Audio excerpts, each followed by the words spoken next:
প্লেটে ধোয়া ওঠা বিরিয়ানি আর জিভে জল আনা তেহেরির সুবাস বাইরে থেকে দেখলে যে কেউ ভাববেন এটি সাধারণ এক ভোজনালয়, কিন্তু সিরাজগঞ্জের বিপুলবাড়িয়া বাজারের তেহেরি ঘরের অন্দর মহলে ঢুকলে আপনার সেই ভুল ভাঙতে বাধ্য।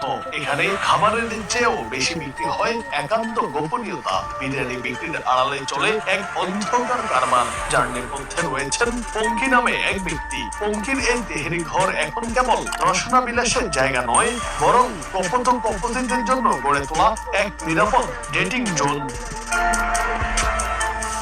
সামাজিক মাধ্যমে ছড়িয়ে পড়া একটি ভিডিওতে দেখা যায় বন্ধ টয়লেটের দরজায় কড়া নাড়তেই দরজা খুলে সেখান থেকে বেরিয়ে আসছে এক যুবক। এ সময় ধরা পড়ার ভয়ে ভেতরে এক তরুণী মুখ ধোয়ার অভিনয় করছে।